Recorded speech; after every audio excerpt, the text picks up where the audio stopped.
উত্তরাঞ্চলের অন্যতম rail station দিনাজপুরের পার্বতীপুর থেকে প্রতিদিন ঢাকার উদ্দেশ্যে ছেড়ে যাওয়া 6টি আন্তনগর ট্রেনের মধ্যে একতা, দ্রুতযান ও পঞ্চগড় এক্সপ্রেস অন্যতম।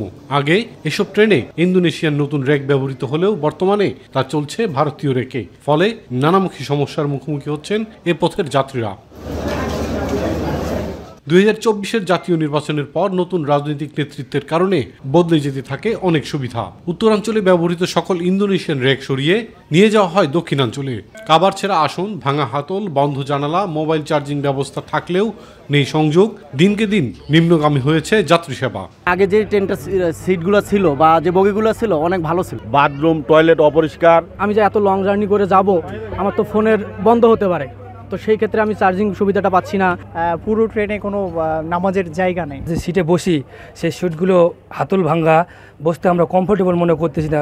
একটু যদি আরাম করতে যাচ্ছি, হেলে মনে হয় পড়ে যাচ্ছি। রেল কর্তৃপক্ষ বলছে উত্তরাঞ্চলে যাত্রীর চাপ থাকায় বেশি আসনের ভারতীয় র্যাক ব্যবহার হচ্ছে।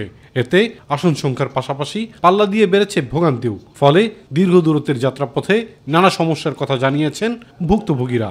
যাত্রী সাধারণের ভোগান্তি লাঘবে এসব ট্রেনে আবারও নতুন সুবিধা সম্পন্ন ইন্দোনেশিয়ান র্যাক চালুর দাবি জানিয়েছেন এ অঞ্চলের মানুষ।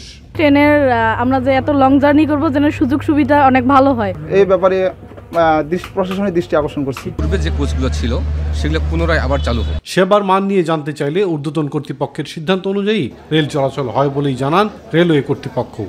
উত্তরবঙ্গের যে র্যাকগুলার পরিবর্তনের ব্যাপারে এটা ঊর্ধ্বতন কর্তৃপক্ষের সিদ্ধান্ত। তারা যেভাবে সিদ্ধান্ত দেয় সেভাবে আমরা গাড়ি পরিচালনা করি। ইলিয়াস কমল, মাই টিভি।